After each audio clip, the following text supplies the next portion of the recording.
இந்த ஆட்சி பொறுப்பேற்ற பிறகு பல கோயில்களுக்கு குடமுழுக்கு விழாவினை செய்கிறார்கள். அது ஒரு பாராட்டுதலுக்குரியது. மற்ற நேரங்களில் ஆட்சி காலங்களில் இவ்வளவு குடமுழுக்கு விழாக்கள் நடைபெறவில்லை. ஆனால் இந்த ஆட்சி பொறுப்பேற்ற பிறகு இது குடமுழுக்கு விழா செய்வது என்பது கிராமங்கள் தோறும் இப்போ பல கோயில்கள் வருகின்ற போது இப்போ 350 கோயில்களுக்கு மேலே நாங்கள் இப்போது தரிசனம் செய்தோம்.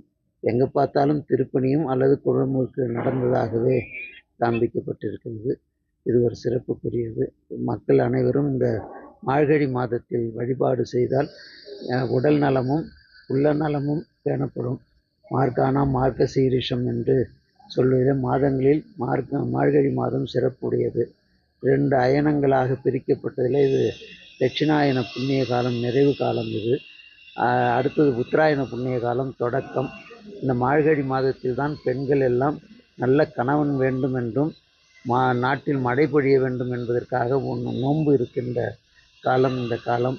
இது சைவ வைணவத்திற்கு ஒரு ஒற்றுமையாக திருவாதிரையாகவும் வைகுண்ட ஏகாதசியும் இந்த மாதத்தில் தான் நடைபெறுகிறது. விடியற்காலை பொழுதில் நாம் வீதியில் பஜனை செய்து வந்தோமானால் ஓசோன் என்கின்ற அந்த காற்றானது கிடைப்பதனால் இந்த மார்கழி மாதம் சிறப்புக்குரியது என்பதனால் இந்த மாதத்தில் தேவர்கள் எல்லோரும் இங்கே புவனியில் வந்து வழிபாடு செய்கிறார்கள்.